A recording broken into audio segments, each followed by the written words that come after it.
My name is Michael Shaw. I'm the president of Freedom Advocates. Freedom Advocates exists in order to promote the public understanding of the importance of the political recognition of each of our unalienable rights.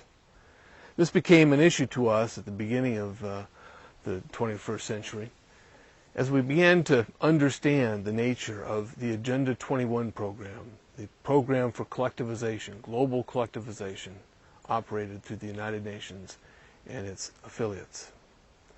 Agenda 21 policies were deep into my community, which is really, as I learned, the sample patch for the implementation of Agenda 21, or sustainable development, within the United States. Today, Santa Cruz has been surpassed by many counties who have implemented this program far more than we have.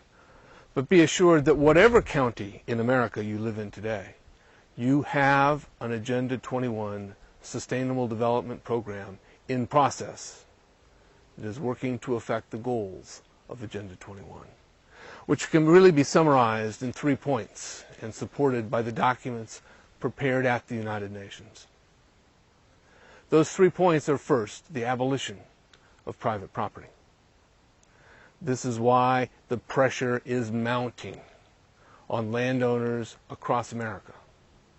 Soon that battle is going to shift into suburban neighborhoods, and the battle for the resettlement of our suburban neighborhoods will begin. Agenda 21 will not stop its process until all the world is collectivized. Now, the second major program for this collectivization is called the Global Citizenship Education Program.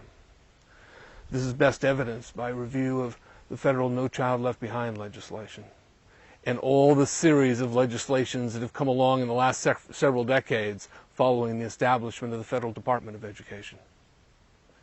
You see, Agenda 21 comes into the United States because President George Bush Sr., this is 1992, went to Rio de Janeiro, and on Prince Charles's yacht, he signed to the American agreement to the standards of Agenda 21 sustainable development, and he promised to return to America and infest every federal agency with Agenda 21 principles.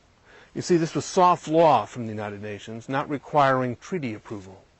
Simply administrative process was sufficient. So beginning in 1992, George Bush brought it to our federal agencies.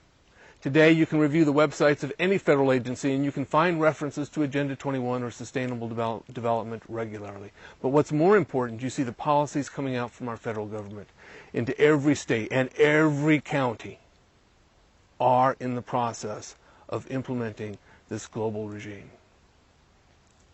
So once our children are educated for the process of global citizenship, we begin to observe the third dynamic behind Agenda 21 sustainable development, and that is control over and ultimately massive reduction in human population.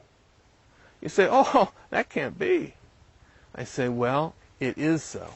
It's contained in the UN's document, Global Biodiversity Assessment Report, which calls for reduction of human population. The way we get there is by changing the way we live. It's creating wildlands throughout the United States where human beings will not be allowed to either reside or extract materials. Human beings are to be congregated in smart growth communities. That's why you see in every community in California and across the country the push for walkable communities, which means you live on the 20th floor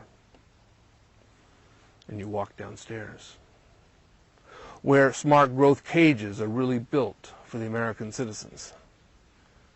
And we thought the one way in and one way out of Polish cities was a dangerous mistake. Well, smart growth is designed to take control over all human action. The Wildlands Project is designed to reduce us to abjects of poverty. World government is the program behind the Democrat Party and Republican Party sponsored Agenda 21 program.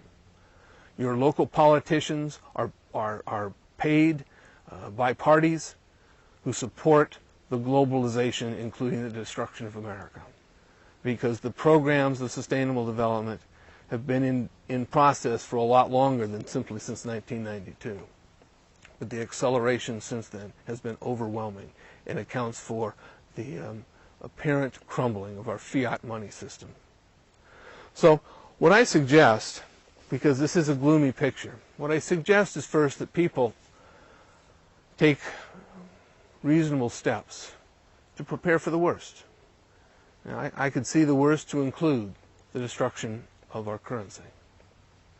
Now, that doesn't mean anyone should lose confidence in our fiat reserve money, not until we have it replaced. But in case those on the inside of the fiat system decide to subjugate the world by collapsing their monetary system, it is important that you have something with which you can barter. It is also important that you have access to food and to water. It is clear you want to be out of debt. Because if you're in debt, you become chattel of this new world order. Now, mortgage debt may be a slightly different circumstance. But if one can find themselves in a position to own their home outright, they'll find themselves much happier for having done so. Once you've prepared for the possible worst and you have your access to food and water and barter material, then you want to understand what sustainable development is, because its completion is not a fait accompli.